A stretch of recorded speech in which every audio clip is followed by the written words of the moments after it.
Hello student, how are you?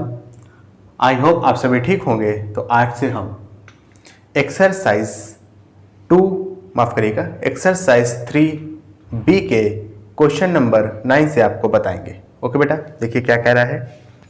लिखा है a certain sum of money amounts to ₹23400 in 3 years at 10% per annum simple interest. यानी यहाँ पे amount आपको दे दिया है, टाइम दिया है, रेट दिया है। आपको यहाँ से पहले सम ऑफ मनी निकालना होगा, ठीक है।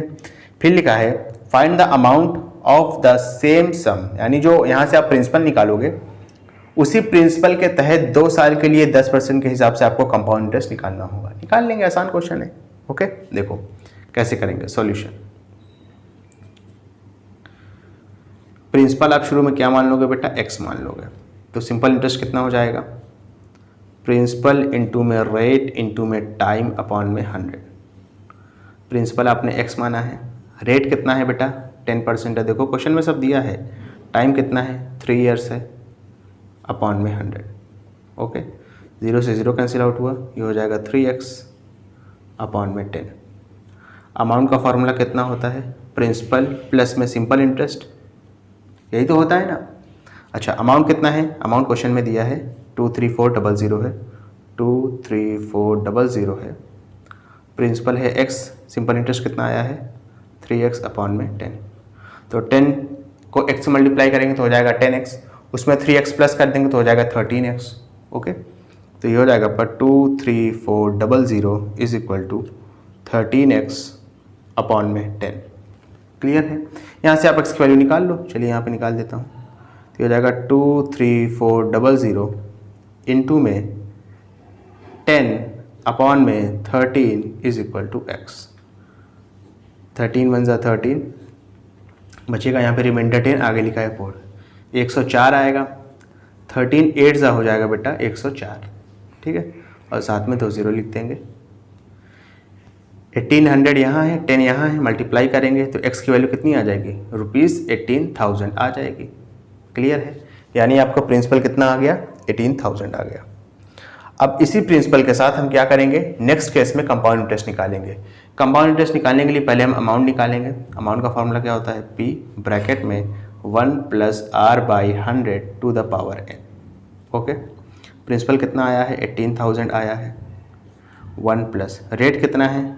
रेट इसमें 10% है, 10 अपॉन में 100 to the power n। n कितना है? 2 years है। 0 से 0 कैंसिल आउट करेंगे, 10 1 ज़ा 10 और +1 11।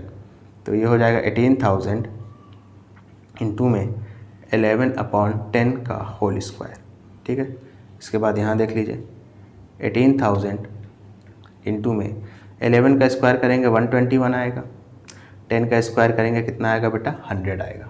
क्लियर है? 2 0 से 2 0 कैंसिल आउट कर दीजिए। 121 को आप बेसिकली क्या करेंगे? 18 से मल्टीप्लाई करा देंगे। आंसर कितना आएगा? 2178। यहाँ पे एक 0 बचा है, 0 लिख देंगे। ये आया है आपका क्या बेटा? अमाउंट 2 साल के लिए। तो कंपाउंड इंटरेस्ट कैसे निकलेगा? कंपाउंड इंटरेस्ट कैसे निकलेगा? अमाउंट में से प्रिंसिपल को माइनस कर देंगे। अमाउंट आया है 21780, इसमें से आप प्रिंसिपल जो कि 18,000 आया था इसको माइनस कर देंगे। आंसर कितना आएगा? यहाँ आपका आंसर आ जाएगा, एक मिनट, हाँ, ये हो जाएगा 3780। आ गया आपका कंपाउंड इंटरेस्ट। और आपसे क्वेश्चन में यही पूछा था, जो भी कंपाउंड इंटरेस्ट आएगा वो रुपीज़ में आएगा, जाहिर सी बात है। ओके, अच्छा एक मिनट, आपसे क्वेश्चन में कंपाउंड इंटरेस्ट पूछा ही नहीं, आपसे क्वेश्चन में अमाउंट पूछा था। तो अमाउंट तो यहीं पे आ गया बेटा, ये आपका आंसर हो गया, ठीक है। अमाउंट तो यहीं पे आ गया, मैंने एक स्टेप आगे कर दिया, कंपाउंड इंटरेस्ट भी निकाल दिया। अगर मान लीजिए पूछा होता तो ये आता कंपाउंड इंटरेस्ट, ठीक है। आपका अमाउंट जो है यहीं पे आ गया था 21,780 रुपये। क्लियर है अच्छे से? ओके, चलिए इसके बाद अपना नेक्स्ट क्वेश्चन करेंगे। क्वेश्चन नंबर 10 देखो क्या लिखा है। लिखा है मोहित borrowed a certain sum at 5% per annum compound interest and cleared this loan by paying rupees 12,600 at the end of first year and rupees 17,640 at the end of second year. Find the amount borrowed। अच्छा, अब एक चीज़ समझना बेटा, जो हम हर साल के अंत में पे करते हैं ना, उसको अमाउंट कहते हैं। उसको क्या कहते हैं? अमाउंट कहते हैं। यानी इनडायरेक्टली आपसे इस क्वेश्चन में पहले साल का अमाउंट और दूसरे साल का अमाउंट दे दिया गया है, तो आपको घबराने की ज़रूरत है ही नहीं। ठीक है, पहले साल का अमाउंट ये है, दूसरे साल का अमाउंट ये है। ठीक है, चलिए निकाल लेते हैं सॉल्यूशन। देखिए, प्रिंसिपल नहीं दिया है, दोनों साल का वो निकालना होगा आपको। चलिए, प्रिंसिपल कितना हो जाएगा बताइए ज़रा। प्रिंसिपल को आप क्या मानेंगे? एक्स मान लीजिए। प्रिंसिपल को आप एक्स ना मानिए, चाहे पी ही करिए चाहे एक्स कहिए, ये आपके ऊपर है। अमाउंट का फॉर्मूला क्या होता है? ए बराबर पी ब्रैकेट में 1 plus R by 100 to the power N. अब देखो, पहले साल की बात कर रहे हैं ना, तो यहाँ पे एन की जगह पर 1 रखेंगे। अमाउंट कितना है पहले साल का? 12,600 है। प्रिंसिपल को आप एक्स मान लीजिए, 1 प्लस रेट दिया हुआ है। रेट दोनों साल का मेरे ख्याल से सेम है। कितना है? 5% है। 5 अपॉन में 100 टू द पावर 1। 5 1 ज़ा 5 2 ज़ा 10, साथ में 0। 20 1 ज़ा 20 और प्लस 1 21 हो जाएगा। तो हो जाएगा 12600 is equal to X into में 21 अपॉन में 20। पावर 1 थी, इस वजह से कोई मसला ही नहीं हुआ। पावर 2 होती तो हम निकालते उसकी पावर 2। ठीक है, यहाँ से आप एक्स की वैल्यू निकाल लीजिए, कितनी आएगी? जाएगा 12600 इंटू में 20 अपॉन में 21। ओके, अब देखो 21 से जस्ट 6 टाइम्स में जा रहा है 126, तो 6 टाइम्स में गया, 2 0 था, 2 0 लगा दिया। 6 2 ज़ा 12, यहाँ पे देखो x की वैल्यू कितनी आ जाएगी? 6 2 ज़ा 12, 1 0 2 0 3 0, 3 0 लिख लिया आपने। ये समझ लीजिए आया है x1। x1 का मतलब प्रिंसिपल 1 आया है, पहले साल का प्रिंसिपल। दूसरे साल का प्रिंसिपल हमको फिर फॉर्मूला अप्लाई करके निकालना होगा। ठीक है, चलिए निकाल लेते हैं। अमाउंट का फॉर्मूला क्या होता है? p ब्रैकेट में 1 plus R by 100 to the power n। दूसरे साल का अमाउंट कितना दिया है सेकेंड ईयर का? 17640 इज इक्वल टू, प्रिंसिपल को आप क्या कहेंगे? प्रिंसिपल को आप x2 कह देंगे, दूसरे साल के प्रिंसिपल को। ठीक है, 1 प्लस रेट कितना है आपका? 5 ही रहेगा अपॉन में 100। अच्छा, दूसरे साल की बात कर रहे हैं ना, तो ये 2 हो जाएगा, इस बात का ध्यान रखिएगा। ठीक है, 5 1 ज़ा 5 2 ज़ा 10, साथ में 0।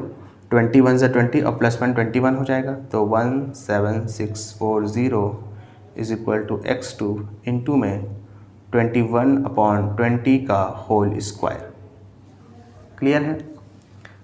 दिखाई दे रहा है ना बेटा अच्छे से? ओके, नहीं दिखाई दे रहा है तो बताओ। तो हो जाएगा 17640 इंटू में 20 का स्क्वायर करेंगे तो 400 आएगा, इसको इधर भेज दिया। 21 का स्क्वायर करेंगे तो 441 आएगा, उसको अपॉन में भेज दिया। इस इक्वल टू कितना हो गया बेटा? ये x2 आ गया। क्लियर है अच्छे से? ओके, अब देखो, अब समझना, चाहे आप 21 से काटो चाहे 441 से काटो, डायरेक्ट जाएगा। ठीक है, ये चीज़ जो है डायरेक्ट 441 से जाएगी।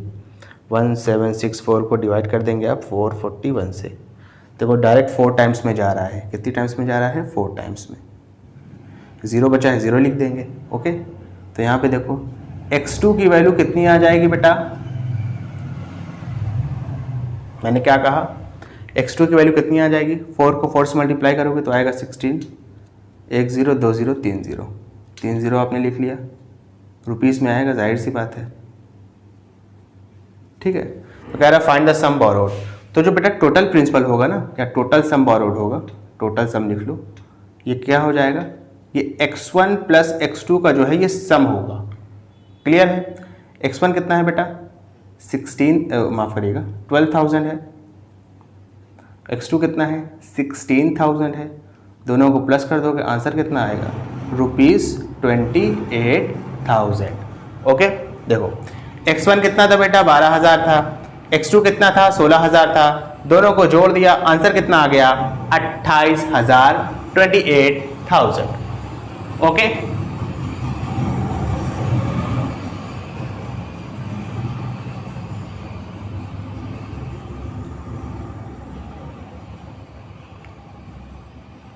क्लियर है? आंसर कितना आ गया? 28,000। ओके स्टूडेंट, अगर आपको वीडियो पसंद आए तो इसको लाइक करें, कमेंट करें, शेयर करें और इस वीडियो को उन बच्चों तक ज़रूर पहुंचाएं जो कोचिंग को अफोर्ड नहीं कर सकते। Thank you.